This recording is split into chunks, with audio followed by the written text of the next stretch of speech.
तो सर बाकी जो है just for the clarity sir, आपको जो आपने खबर सुनी है जलजिले की, तो आपको आपके ख्याल में कुछ ऐसा है कि अगर जलजिला आया है तो we could relate with this कि कोई वहां पे न्यूक्लियर टेस्ट हुए? हाँ हाँ, जो जलजिला अच्छा। आता है, अगर अंडरग्राउंड होगा ना, देखिए हमने टेस्ट किए थे बलूचिस्तान में चगाई माउंटेन्स पे, तो हमने तो पहाड़ों के ऊपर किए थे, तो टनल्स वनल जो भी बनाई जाती हैं तो वो किया जाता है। तो सिचुएशन यहाँ भी कुछ इस किस्म की हो सकती है, लेकिन आई मे बी रॉन्ग। मैंने कहा ना, ये मैंने तो एक रिपोर्ट देखी, तो कंजेक्चर मेरा ये था, हकीकत कुछ और भी हो सकती है, लेकिन आदमी okay, that is your assessment. ठीक कोई भी सर, आदमी इस वक्त बिल्कुल सही सर। पाकिस्तान के लिए इस सूरत हाल में सफारती तवाज़ुन कैसे कायम रखा जा सकता है, जबकि एक तरफ ईरान बरादर इस्लामी मुल्क है और दूसरी तरफ अगर हम देखें तो मगरबी दबाव और खित्ते के सिक्योरिटी मफादात भी है। तो क्या पाकिस्तान को इस वक्त खुलकर कोई पोजीशन लेनी चाहिए या खामोश सफारतकारी ज्यादा बेहतर ऑप्शन है? नहीं, पाकिस्तान ने पोजीशन तो ले ली हुई है और अच्छी पोजीशन ली है, और वो strictly in accordance with our known position है, और ये नहीं कोई स्पेशल इस मौके पर ली गई है।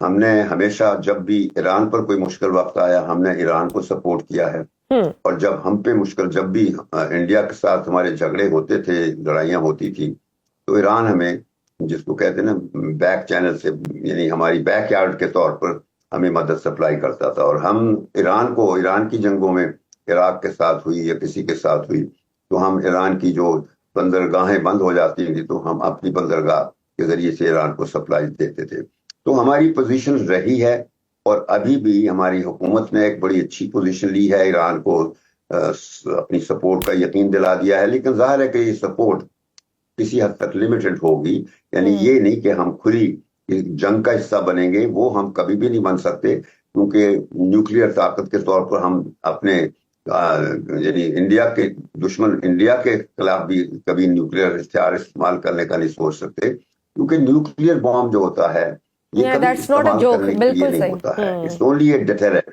ये डिटरेंट होता है प्रिवेंट करने के लिए आपके खिलाफ कोई भी एग्रेशन। तो अब तो पहले तो मैं सोचता हूँ कि ईरान अगर शायद उस पोजीशन में पहुंच जाए where it can declare itself कि भी मेरा न्यूक्लियर स्टेटस हो गया है, और वो कहे कि जी, और फिर सब दुनिया को रिकॉग्नाइज करना पड़ेगा उसकी सिचुएशन को, और फिर जो इसराइल या अमेरिका की आगे की पॉलिसियां हैं उनमें थोड़ी बहुत तब्दीली और एडजस्टमेंट की जाएगी। लेकिन अभी कबल वक्त है, देखना यही है कि ये जो मौजूदा कन्फ्रंटेशन हो रही है इस वक्त दोनों तरफ से, जो मिसाइल दागे जा रहे हैं, तो अभी ये चल रहे हैं, चलेंगे, और इसमें एक दूसरे को सर, ये तो पाकिस्तान की पोजीशन हो गई सर। अगर हम बाकी अरब ममालिक, खसूसन सऊदी अरब और यूएई की जो मुहतात सफारती जबान है, उसके पीछे आपके ख्याल में क्या स्ट्रेटेजिक वजूहात होंगी? क्या ये खामोशी मुस्लिम उम्मा के इत्तेहाद पर सवालिया निशान नहीं है? नहीं, वो ऐसा है कि ओआईसी की एक मुश्तरका पोजीशन है जी। अभी मसलन 12 जून को अक़वाम मुत्तहिदा में जनरल असेंबली का जो एक स्पेशल एक्स्ट्राऑर्डिनरी सेशन हुआ है जी, वो इसी पैलेस्टाइन के मसले पर, उसमें पाकिस्तान की पोजीशन बिल्कुल वही थी जो अरब मुल्कों की थी, और अरब मुल्कों की बिल्कुल वो पोजीशन थी जो पूरी ओआईसी की थी। तो वहां पे बहुत भारी अक्सरियत के साथ वो रेजोल्यूशन पास हुआ है, जिसमें वही कहा गया है जो जो अक़वाम मुत्तहिदा की करारदादों पर ऑलरेडी मुश्तमिल है पोजीशन, कि वो इसराइल और फलस्तीन की रियासतें जो हैं, टू स्टेट कॉन्सेप्ट जो है उस पर है, और वो सारे अरब ममालिक ने मिलकर वो पोजीशन अपनाई थी।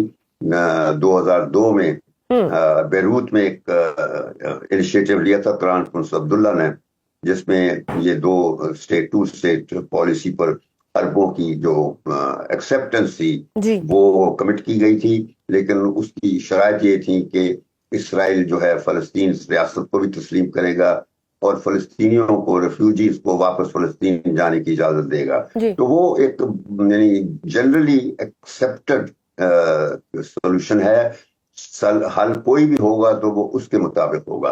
तो उस रेजोल्यूशन को रीट्रेट किया गया है ये जनरल असेंबली ने, जो आजकल हो रहा है, इजलास एक्स्ट्राऑर्डिनरी सेशन हुआ है, लेकिन सलामती कौंसिल खामोश है क्योंकि वहां पर अमेरिका का सर भी सलामती तो कौंसिल तो हावी फिर है। जो अमेरिका गजा कोई में हुआ करारदाद- उसमें भी वो खामोश था। आज सिर्फ अमेरिका खामोश नहीं है, सारी इस्लामी दुनिया खामोश है। मुझे बिल्कुल, बताइए विच इज वेरी कि सैड। किस इस्लामी मुल्क में इसराइल के खिलाफ कोई जुलूस निकाले एक्सेप्ट जा रहे ईरान, हों, एक्सेप्ट ईरान। प्रोटेस्ट हो रहे सर हों। The last question, very important question sir. Iran मैं कहना ये में चाहता हूँ, मेरी जी। बात सुन लीजिए, पहले जी, जी, बात जी। सुन लीजिए।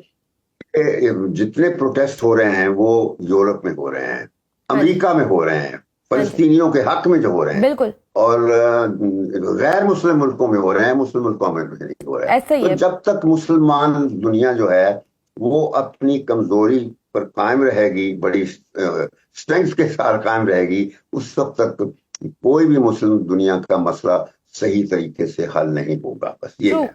ट्रू